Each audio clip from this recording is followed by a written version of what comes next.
Fica aqui no meu lugar, fica mais fácil. Presta atenção. Se separe um pouquinho.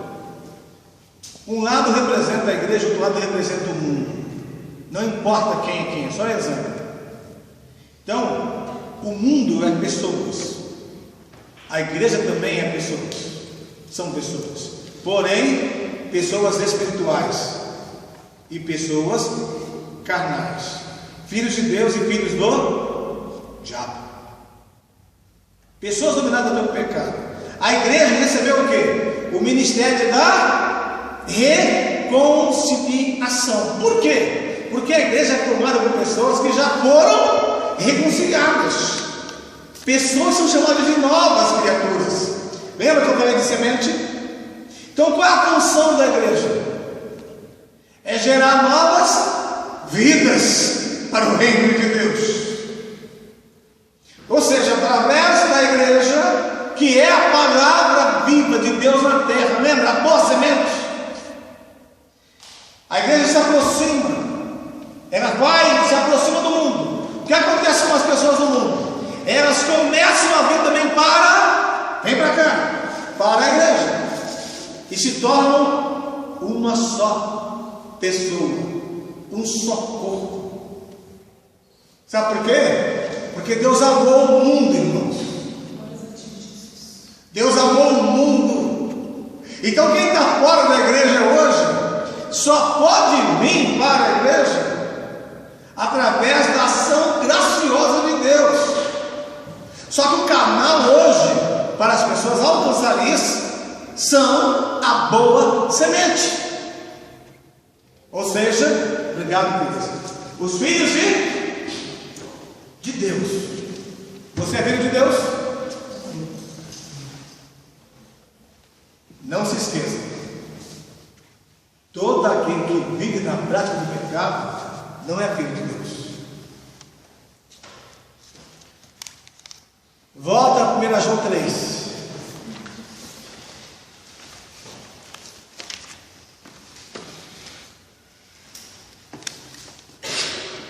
Amém? Versículo 9.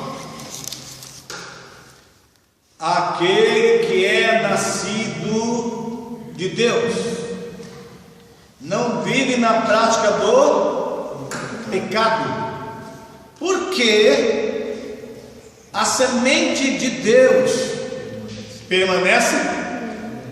O que permanece nele? A semente de... E essa semente é o que? É a palavra de Deus. Amém? Essa palavra, irmãos, presta atenção.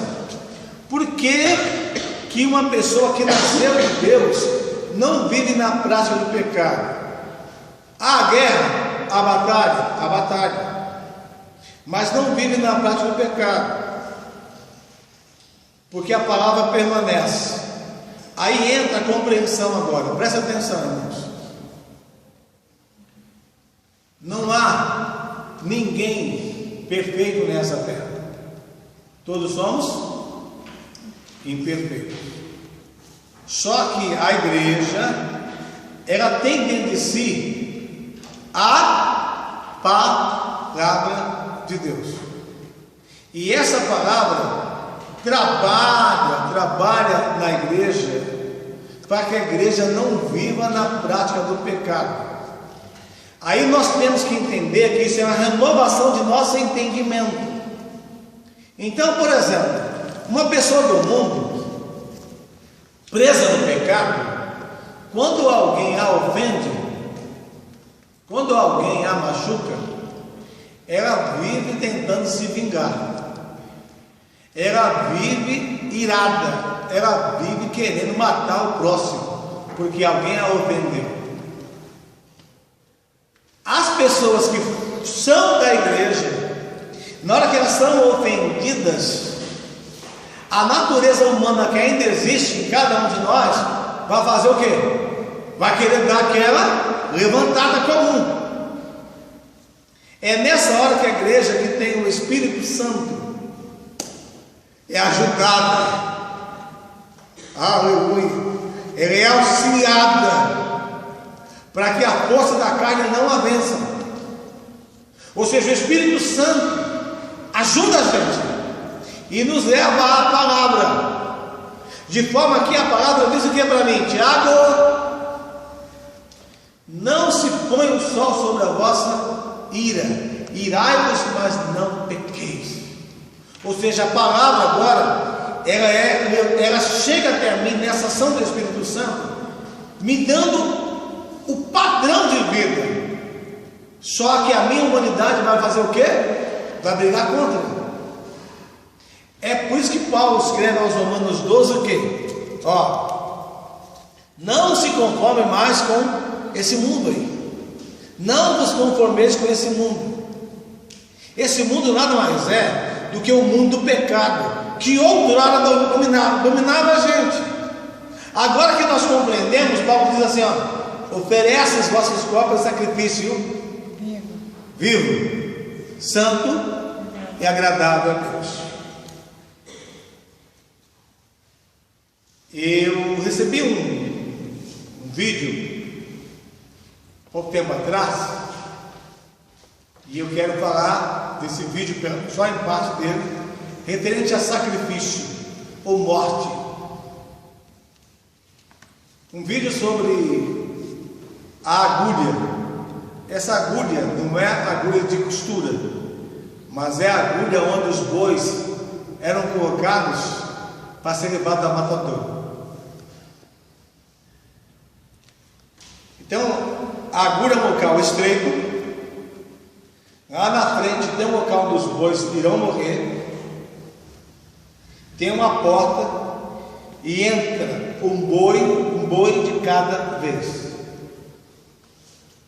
Eu vou ver se eu encontro esse vídeo, não sei se é no Zap ou no Face, e vou compartilhar com vocês. Irmãos, é terrível. O boi, ele tem sentimentos, no sentido, são reações naturais da criação dele, né? São reações que o animal tem. Então o boi, por instinto, ele sabe que vai morrer. Sabe o que o boi faz? Ele tenta se contorcer dentro da agulha para saltar, mas ele não consegue. Quando o boi da frente é levado, o boi que está atrás dele dá ré, porque ele sabe que ele vai ser o próximo. Por instinto ele sabe, está chegando a minha vez. Como esse vídeo ele tem um outro contexto, eu quero pegar essa parte para trazer para nós aqui. Quando você vai orar, sabe o que a tua carne faz? Ela tenta resistir, porque está levando a sua carne a sacrifício. Ela tenta resistir, mas se você estiver na agulha de Deus, não tem escape para a carne. Só que diferente do boi que age por instinto, Deus renovou a tua mente. Você é uma pessoa consciente. Não é a consciência humana, é a consciência espiritual. Hoje você sabe quem você é. Você foi criado para a glória de Deus. Então você sabe. Só que quando você levar a carne ao sacrifício, a carne vai tentar resistir, porque ela sabe que ela vai morrer se ela estiver na presença do sacerdote. O sacerdote é Cristo, e quanto mais você se oferece a Cristo, mais a sua carne morre. Só que não é um morrer que nem o boi morre, porque o boi vai ter o pescoço cortado. Não, no caso do Cristo, quando você oferece a sua vida em sacrifício, sabe o que Jesus faz? Ele compartilha a natureza dele com você, de forma que a sua vida espiritual cresce e a sua vida carnal vai sendo mortificada diariamente. Amém, irmãos? Amém? Eu disse mortificada diariamente. Qual é o nosso problema? É que a gente não faz um sacrifício diário. A gente muitas vezes só faz sacrifício quando a gente sente o peso do pecado. É quando a gente fica desesperado, aí faz a campanha de oração. Quando a campanha de oração passa, a gente já não oferece mais o corpo em sacrifício, porque aquela campanha não foi uma oferta, foi na realidade uma busca desesperada por causa do pecado. Jesus não quer isso. Jesus quer uma oferta diária, consciente, tranquila na graça dele. Amém? Alguma pergunta? Então, o que é ser uma pessoa espiritual? Lembra disso. Bota 1 João, se você está com a Bíblia fechada, 1 João 3, vamos à aula. Presta atenção. Versículo 9. Aquele que é nascido de Deus não vive na prática do pecado, porque a semente de Deus permanece dele. Não pode continuar pecando, porque é nascido de Deus. Nisto são manifestos quem? O Espírito de Deus e os filhos do diabo. Ou seja, todos que vivem na prática do pecado não são filhos de Deus. Mas aquele que tem a palavra em si, preste atenção agora, que tem a palavra em si, essa palavra, ela é viva e é eficaz. Essa palavra trabalha para que as imperfeições da igreja se disfarçam. Guarda isso, por favor. A palavra trabalha para que as imperfeições da igreja se disfarçam. Como funciona isso? Efésios capítulo 5.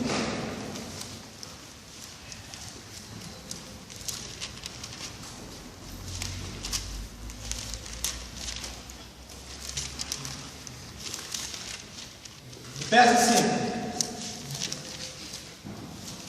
Amém?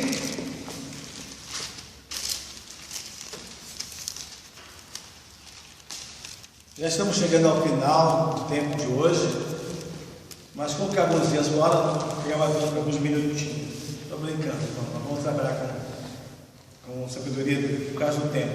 Vamos lá, Efésios 5, 25. Maridos, amai vossa mulher, como também Cristo amou quem? A igreja. E o que ele fez por ela? Ele se entregou pela a igreja. Olha o versículo 26. Para a santificar, purificando-a com a lavagem da água pela palavra. O que está fazendo com a igreja? Ele está santificando, ele está purificando através da palavra. Com que propósito? Olha o versículo 27. A fim de apresentar a si mesmo igreja gloriosa, sem mácula, nem ruga, nem coisa semelhante, mas santa e irrepreensível. Ou seja, a igreja em que ele vai olhar para ela e falar: ela não tem nada de errado nela. Ela não tem uma mancha de ódio, ela não tem uma mancha de mentira, ela não tem uma nota abaixo de 10. Todas as notas da igreja são 10. Não há nada para ser repreendido na igreja. Ela é perfeita. Mas perfeita por quê? Porque ela foi chamada cheia de mácula, ela foi chamada toda suja. Mas quem a santifica é o justo Jesus, é o perfeito Jesus. Só que ele faz isso através do quê? Pela palavra. É por isso que lá em Mateus 13, que no último versículo que nós vemos, na primeira parte, que é o quê? Quem tem ouvidos, ouça. Ou seja, Jesus disse o seguinte: Tiago, você ouviu? Você entendeu? Ou seja, aceita o que eu estou te dizendo. Aí qual deve ser o seu papel? Seu papel, irmãos, não é a gente aqui ajoelhar daqui a poucos minutos, não que a gente vai ajoelhar, estou usando como expressão aqui, tá? A gente pode ajoelhar, mas não é isso que eu quero que você pense. A gente não pode pegar esse culto aqui agora, ajoelhar e fazer uma oração desesperada. Ai, Jesus, eu estava em pecado, até hoje eu sabia. Não é isso. Jesus não quer oração de desespero. Ele quer oração de relacionamento. Ele quer a oração de alguém que compreende que, mesmo sendo imperfeito, ele está pronto a te aperfeiçoar. Amém? Você é imperfeito, nós somos imperfeitos. Só que Jesus é perfeito. Por isso ele está pronto a nos aperfeiçoar. Então você não pode pegar esse culto aqui, fazer uma oração de desespero, aí quando chegar em casa, parece que não ouviu nada. Parece que a mensagem entrou de um lado, saiu do outro, e ó, não faz efeito. Não, a gente deve ter comunhão com Jesus, andar com Jesus, ouvir mais Jesus. Vamos lá, irmãos, uma perguntinha. Será que Jesus está conosco? Sim ou não? Sim ou não? Sim. Ele está conosco desde quando? Desde quando? Ele estava com você na sua casa hoje? Estava? Estava quando você estava dormindo? Sim. O que você falou com ele quando você acordou? Não me responda. Imagine só, você está lá dormindo do lado do teu cônjuge, se é o caso. Aí você acorda, o cônjuge está dormindo. Aí você faz com que o cônjuge não esteja lá, e vai para lá e para cá, sai, e o cônjuge nada, nem falou com ele. Você está dormindo no seu quarto, seu pai, sua mãe está no quarto deles. Você acorda, sabe que eles estão lá. Você levanta.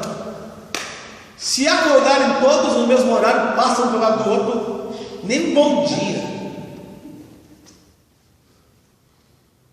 Imagine Jesus olhando para a gente assim. Tiago acordou. Será que ele vai falar pelo menos um bom dia para mim? Ai, que pressa, estou atrasado. Ai, meu Deus, estou trabalhando. Ou seja, nem um bom dia para Jesus ele te dá. Aí, quando chega na cozinha, pega, comer rápido, tem que sair. E Jesus olha para a gente, mas nem para agradecer pão ele teve tempo. Sabe o que ele faz? Ele é tão misericordioso que ele vai com a gente para o trabalho. Porque senão ele não vai estar com a gente o dia todo. Aí ele chega, aí vê que você chega no trabalho, fala com todo mundo, bom dia, bom dia, bom dia. Ele olha assim, e para mim? Nada. Nó do almoço, nada. Nó do sair, se lembrar dele, você fala, Jesus me guarda. Quando chega em casa, ai que canseira, Jesus. Sabe o que é isso, irmãos? Imagine casar com uma pessoa que não fala com você o dia todo. Perguntinha para as meninas solteiras. Você casaria com um rapaz que fica 24 horas com você, mas não fala contigo? Não. Sim ou não? Não. E fala o dia inteiro que não dá um... Calma, uma coisa cada vez. Sim ou não? Então, como que a noiva vai casar com o noivo sem falar com o noivo? Será que a igreja vai se casar com Jesus sem falar com ele? Não tem casamento, irmão. Não existe relacionamento entre a igreja e o Cristo. Não tem casamento. Amém? Eu não vou entrar na questão aqui da irmã, porque ela está entendendo outra questão aqui. Eu estou falando simbologia espiritual. Veja bem, irmão, nós temos que pensar o dia todo com Jesus e não fala com ele. Viver o grande dia, vou para o céu. Fazer o que no céu? Nem rabo, vai, porque não fala com o noivo aqui, não vai para mais jeito nenhum. Jesus não vai casar com uma noiva, não quer saber dele. Lembra das 5 virgens? Prudentes, 5 virgens loucas? Eram virgens? Sim ou não? Sim. Todas virgens. Só que 5 é prudente e 5 são loucas. De que lado nós estamos? Eis aí o noivo. Ai, meu Deus do céu, cadê o óleo? Cadê o azeite? Vou buscar, porque vou casar. Aí quando volta, a porta está fechada, abre. Não te conheço. Sabe por quê?